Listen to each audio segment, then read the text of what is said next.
Bonjour, Émilie Lebrun. Nous sommes le vendredi 3 mars 2023, après Jésus-Christ. Et je vais présenter 9 des éléments que j'ai dit que j'étais. Les 9 premières... comment je me définis, les 9 premiers mots et expressions que j'utilise pour me définir, moi, Émilie Lebrun. J'ai déjà publié les 18 éléments, les 18 choses, les 18 termes que j'utilise dans une publication qui remonte dans le mois de... qui remonte il y a quelques mois, mais je l'ai republié en janvier 2023. Donc, ça fait à peu près un mois, là, 2 mois. J'aimerais juste avant présenter ce que j'utilise pour ce que j'ai utilisé pour m'instruire avec les évangiles. Puis ça, c'est la Bible, le Nouveau Testament. Puis ça, c'est ma Bible que j'ai eue quand j'étais jeune.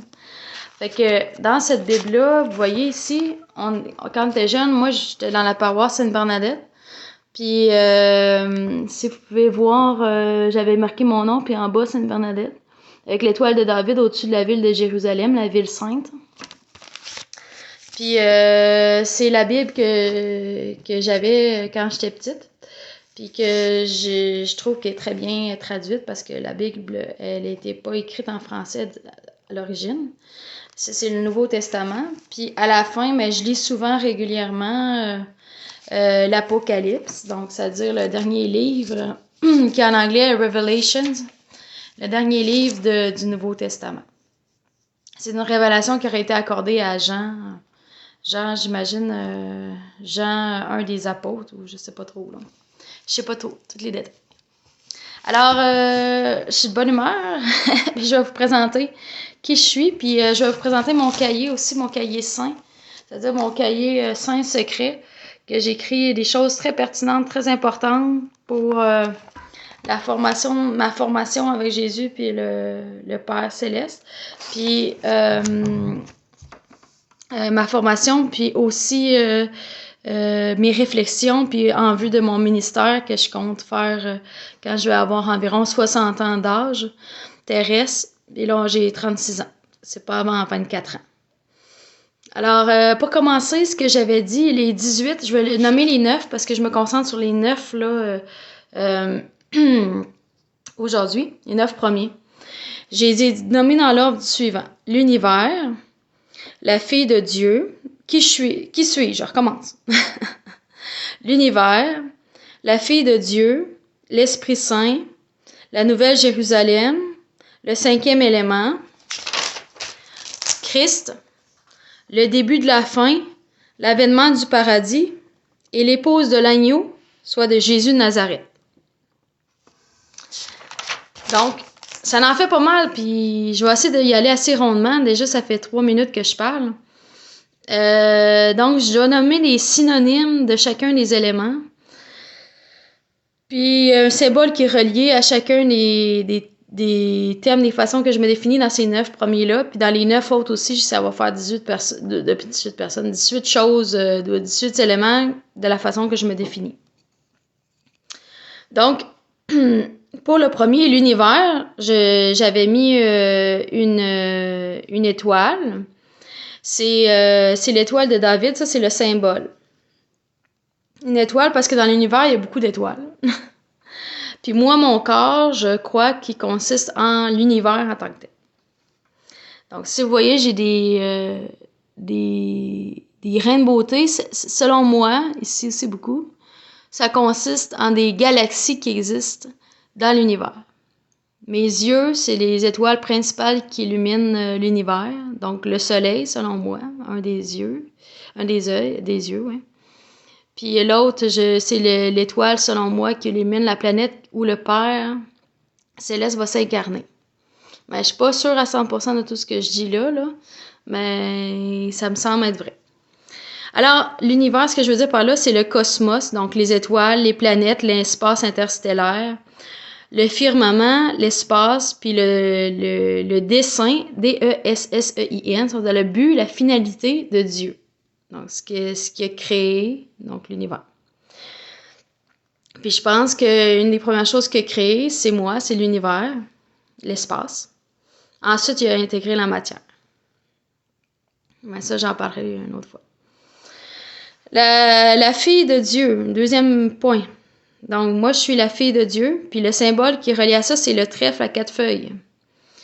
Donc, moi, je décris ça comme la plus chanceuse, la fille unique du Père Céleste, le bébé de la famille, parce que je me considère le bébé du Père, tandis que Jésus, lui, il serait plus adolescent puis adulte, puis le Père, c'est comme le vieillard.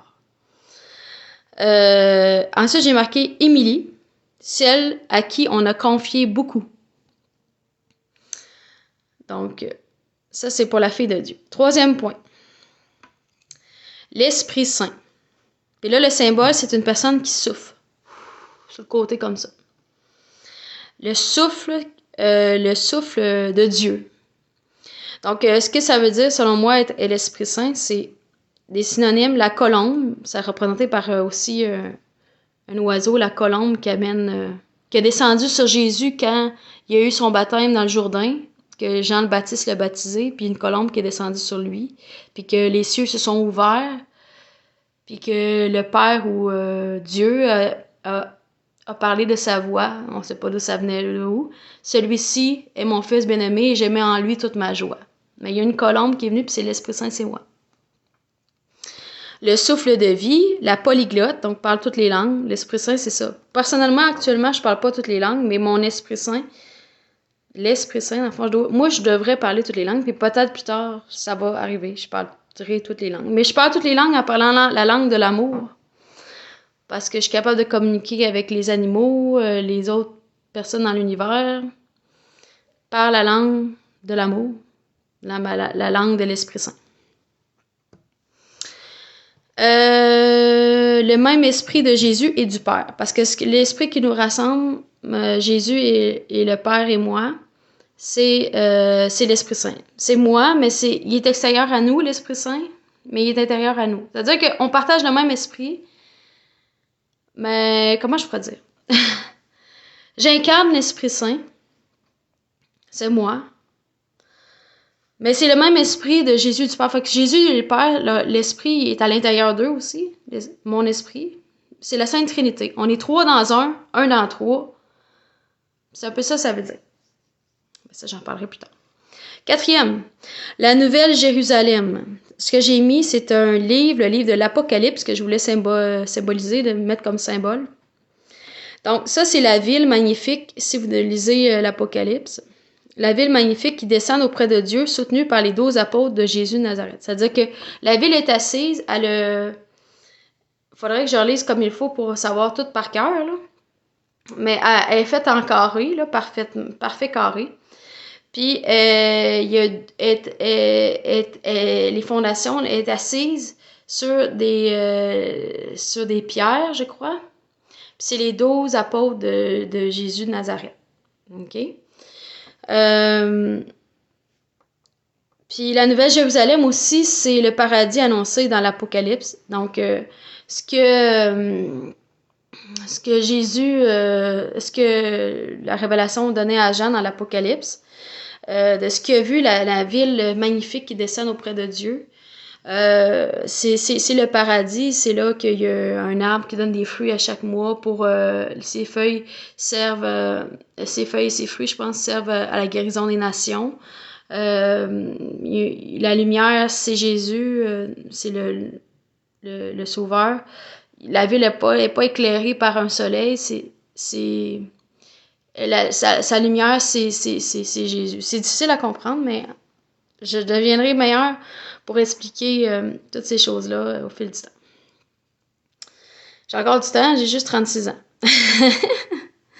Ensuite, le 5e élément. Le numéro 5 dans ce que je me décris, c'est le 5e élément, puis c'est le numéro 5.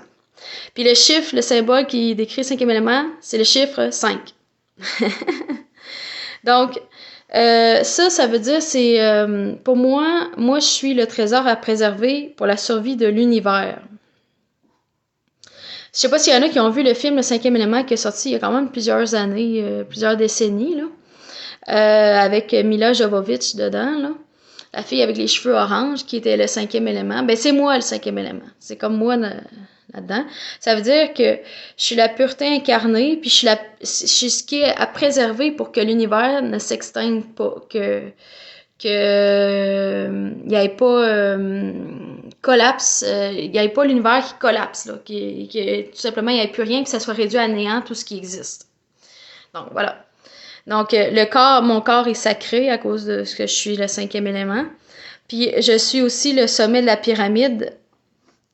Une genre de pyramide, ça j'expliquerai plus tard. Mais je suis le sommet, donc je suis entièrement blanche, puis je tire tous les deux autres sommets de la pyramide, selon moi, c'est Jésus et le Père. Mais moi, en étant le 5e élément, je tire tout vers le blanc, la pureté, puis tout ça. Je crois, je sais pas comment, il y a un gradient qui se fait de noir à gris et finalement à blanc, puis moi, c'est le blanc en haut. Il y a un gradient, c'est une variation, là. Puis c'est compliqué à expliquer, puis je deviendrai meilleure aussi au fil du temps pour vulgariser ça, puis vraiment bien le comprendre pour pouvoir vous l'expliquer. Ensuite, on est rendu au numéro 6. Je suis Christ. Alors, être Christ, c'est représenté par une croix, comme Jésus Nazareth est le Christ. Le Christ est ressuscité. Le Christ, être Christ, ça veut dire, moi je mets souvent à la suite de ça le sacrifice de toute l'Église avec un grand E, donc les membres, tout le monde qui fait partie de tout le monde qui se rassemble dans une foi, dans une même croyance, si vous voulez, le sacrifice de toute l'Église en rémission des péchés des hommes. C'est-à-dire que moi, je vais donner gratuitement ma vie aussi par amour. De quelle façon, je ne sais pas encore, je n'ai pas tous les détails. Mais comme Jésus l'a fait, pour sauver les hommes de leurs péchés, les hommes et les femmes, mais les hommes avec un grand H, là, les êtres humains, de leur péché, leur tort, leurs problèmes, leur criminalité. Parce que péché, j'utilise beaucoup ça en synonyme avec criminalité. Criminalité devient synonyme de péché dans notre monde actuel moderne. Ensuite, donc ça veut dire que je suis sauveur comme moi aussi, sauveur pour les hommes. Puis je suis une personne attendue parce que Christ, ça veut dire aussi Messie. Puis c'est une personne qui était attendue. Moi, c'est pas nécessairement les gens, comment je pourrais dire, les Juifs qui m'attendaient. Mais je crois que les Incas avaient prédit mon arrivée et probablement les Égyptiens. Donc, je suis une personne attendue par des peuples anciens pour venir. Je suis donc Messie et donc Christ. J'aimerais rajouter aussi que je suis prophète dans la section Christ, que je suis prophète parce qu'on attend quelqu'un qui annonce des choses aussi. Puis la Mère Dieu, parce que je dis que Jésus c'est le Père Dieu. C'est pas le Père Céleste, mais le Père Dieu. Puis moi, je suis la Mère Dieu. Ça veut dire que sur la terre, vous en avez deux. Vous avez Jésus, puis vous avez moi. Puis la Mère Dieu, c'est l'amour parfait qui fait que je vais donner ma vie pour les êtres humains sur la terre. Comment ça va se faire? De quelle façon? On verra. Ça ne sera pas drôle pour moi, non. Mais je vais le faire gratuitement et comment dire? Et avec tout l'amour qui m'habite. Bon, ensuite, le 7e élément, le 7e terme que j'utilise, c'est le début de la fin. Ce que j'utilise comme symbole, c'est le symbole de la radioactivité pour marquer le début. Et le symbole de l'infini, soit le 8 comme ça, sur le côté horizontal, pour marquer la fin. Ce que ça veut dire, c'est que le début, le signe de la radioactivité, c'est-à-dire que le début de la fin du monde, ça veut dire la fin du monde, le début de la fin du monde, ça consiste en des choses difficiles qui vont se produire, qui se produisent peut-être déjà actuellement. Ça brasse. La radioactivité, c'est que il y a des électrons,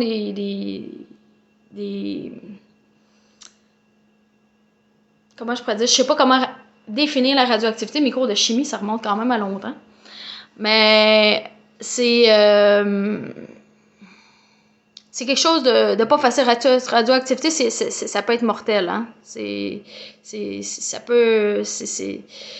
quand on voit les bombes, la radioactivité qui marque après les bombes atomiques, comme à Hiroshima, là, au Japon, il me semble. Radioactivité, c'est mortel, c'est difficile. Mais la fin, c'est l'infini. Ça veut dire que la fin du monde, à un moment donné, ça va être l'infini. Il n'y aura pas d'autres fins du monde de cette fin-là. Est-ce que ça marche, ça? D'autres fins du monde par rapport à la fin que j'annonce. Ouais, c'est ça. Bon. En opposition ou en continuité, ça, le début et la fin, c'est en opposition ou en continuité, si vous voulez, avec la fin du début dans l'histoire du monde. Le monde avec un grand M. Donc, la fin du début, c'est ce que Jésus marquait, donc la fin du début. La fin du début du monde. Puis sa vie rappelait le début du monde. De différentes façons. J'ai pas réfléchi encore tout comment, mais c'est ça que ça se passait. Puis moi, je vais marquer le début de la fin du monde. C'est-à-dire que dans ma vie, se rassembleront dans ma vie des éléments à petite échelle qui vont appeler à penser à la fin du monde comme un symbole qui annonce de ce que constitueront les temps finaux. Bon. Pour le vulgariser, c'est comme si dans ma vie, il va se passer des choses, puis déjà, ça a déjà commencé, qui vont être à l'échelle microscopique comparé à ce que ça va être la fin. La fin, c'est l'infini. Fait que l'infini, quand que la fin va arriver, la fin du monde, quand le jugement dernier va être passé, puis tout ça, puis qu'il va y avoir le nouveau ciel, puis la nouvelle terre, selon les Écritures, ben, il n'y aura pas vraiment de fin à ça. Il n'y en aura pas. Il n'y a pas vraiment, il n'y en aura pas. C'est infini. Dieu va faire toutes choses nouvelles, puis ça va être tout simplement infini. Il n'y aura plus jamais de fin à ça. Bon. Puis le début de la fin, c'est que je suis un élément charnière qui marque l'entrée dans une nouvelle ère. La fin n'aura pas de fin. Ça va être l'infini, c'est comme je viens de dire. Donc, 8e. L'avènement du paradis. Donc, je suis l'avènement du paradis. Ce que ça veut dire, ce que j'ai mis comme symbole, c'est une terre, un cercle, avec des lignes à l'intérieur, des méridiens et des axes longitudinaux, puis des axes horizontaux. Là, je me souviens pas comment tu appelles ça, des méridiens, puis des... En fait, je me souviens pas comment ça s'appelle. Mais ce que ça veut dire, c'est tel qu'annoncé dans les Écritures des Évangiles et du Nouveau Testament, ça signifie l'avènement du paradis comme ça signifie le moment et la façon dont Dieu, le Père, s'y prendra, plus le résultat, pour créer le nouveau ciel et la nouvelle terre. Donc, le moment et la façon où tout le mal aura disparu. Terminé. Il n'y aura plus de mal. Ça va être fini. Fini. Je suis moi-même la venue du paradis, alors que toutes choses anciennes auront disparu. Là, ça rapproche à la Nouvelle Jérusalem, que j'ai parlé tout à l'heure, la ville magnifique, tout ça. Mais l'avènement du paradis, je dirais, c'est vraiment quand Dieu va faire toutes choses nouvelles, puis que le ciel et la terre auront disparu, puis ça va être un nouveau ciel et une nouvelle terre. C'est-à-dire qu'ils disent aussi dans les révélations qu'il n'y aura plus de mer. C'est quelque chose de difficile à imaginer. Je ne sais même pas comment ça marche, mais ça rappelle la Nouvelle Jérusalem, un symbole de ce que ça va être. Mais la Nouvelle Jérusalem, c'est moi. C'est comme l'épouse qui descend auprès de Dieu, la ville. En tout cas, bon, j'ai pas pratiqué mon speech, là. J'essaie de l'expliquer au mieux. Puis le 9e élément que je vais vous parler aujourd'hui, c'est que je suis l'épouse de l'agneau de Jésus de Nazareth. Donc, je suis sa compagne. Le symbole que j'ai utilisé, c'est le symbole du yin-yang. Le symbole du yin-yang, c'est quelque chose dans la culture chinoise. Taoïste chinoise, là, je sais pas trop comment l'expliquer, mais c'est un cercle avec à l'intérieur deux morceaux qui s'emboîtent parfaitement. Puis c'est pour montrer que le symbole du yin-yang, c'est les aspects opposés et complémentaires de tout ce qui existe. Puis quand je marque l'épouse de l'agneau, donc je l'épouse de Jésus de Nazareth, puis que je suis complètement complémentaire, ça veut dire que je suis complètement complémentaire à lui. Moi, je me vois comme la partie noire avec le rond blanc. C'est-à-dire que moi, je suis à l'envers. J'ai la tête à l'envers, puis les jambes dans les airs, si vous voulez. Puis lui, il est à l'endroit. Mais c'est pour ça qu'on s'emboîte parfaitement. Fait que ce que ça veut dire que je suis la compagne parfaite et totalement dédiée à son époux et mari Jésus de Nazareth. Je me marierai à l'agneau, à Jésus, et heureux seront les invités au repas des noces de l'agneau, tel que les Écritures le disent. Le yin qui complète parfaitement le yang, c'est ce que ça veut dire. Moi, je suis le yin, Jésus, c'est le yang.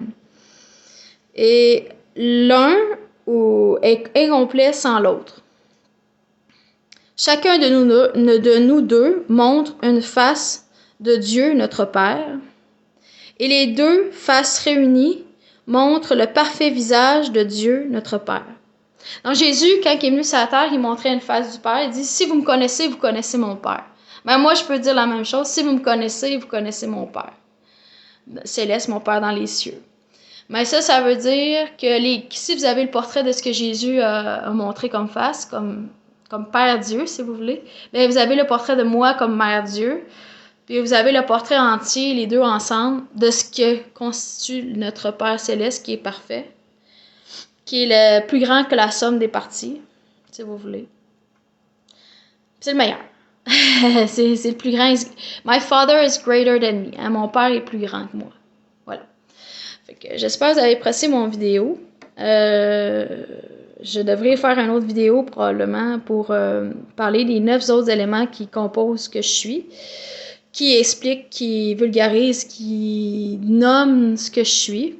Mon nom, c'est Émilie Lebrun. Émilie, ça veut dire rivale ou rusée. Puis, c'est pas pour rien que mon nom, c'est celui-là. Comme Jésus, son nom, c'était pas pour rien que c'était ça. Je vous laisse là-dessus. Je vous souhaite une bonne journée. Merci.